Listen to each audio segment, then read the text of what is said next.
Hello, I'm John Michael Albert, the 8th Portsmouth, New Hampshire Poet Laureate, and this is Ambushed by Poetry, the Brick Project, a project to surprise people with poetry in public spaces throughout downtown Portsmouth, New Hampshire. I'm standing outside of Friendly Toast, and I'm going to read you Samuel Taylor Coleridge's poem, Kubla Khan. In Xanadu did Kubla Khan a stately pleasure dome decree, where Alph, the sacred river, ran, through caverns measureless to man, down to a sunless sea. So twice 5 miles of fertile ground with walls and towers were girdled round, and there were gardens bright with sinuous rills, where blossomed many an incense-bearing tree, enfolding sunny spots of greenery. But oh, that deep romantic chasm which slanted down the green hill athwart a cedarn cover, a savage place, as holy and enchanted as ere beneath a waning moon was haunted by woman wailing for her demon lover. And from this chasm, with ceaseless turmoil seething, as if this earth in fast, thick pants were breathing, a mighty fountain momently was forced, amid whose swift, half-intermittent, burst huge fragments, vaulted like rebounding hail, of chaffy grain beneath the thresher's flail. And mid these dancing rocks at once and ever it flung up momently the sacred river.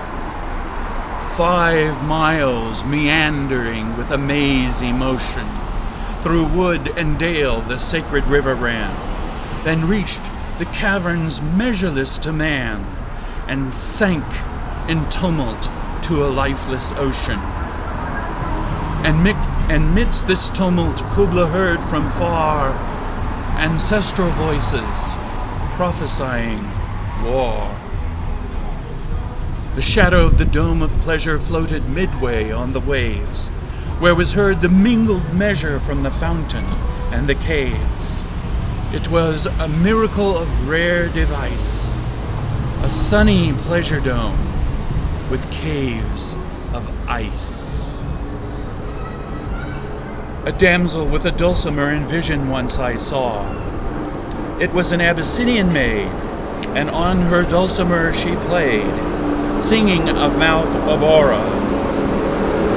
Could I revive within me her symphony and song, to such a deep delight would win me, that with music loud and long I would build that dome in air, that sunny dome, those caves of ice, and all who heard should see them there, and all should cry, beware, beware, his flashing eyes, his floating hair. Weave a circle round him thrice, and close your eyes with holy dread, for he on honeydew hath fed, and drunk the milk of paradise. The legend has it, at this point of writing the poem, the poet heard knocking at his front door. So he got up and greeted a friend, had a conversation with the friend, and then later came back to his desk and his poem about this dream that he had. But at that moment he realized that he had completely forgotten the dream, so the poem remains a fragment. Thank you for listening. This project is sponsored by the Portsmouth Poet Laureate Program. You can find more information about Ambushed by Poetry, the Brick Project, on their webpage at pplp.org.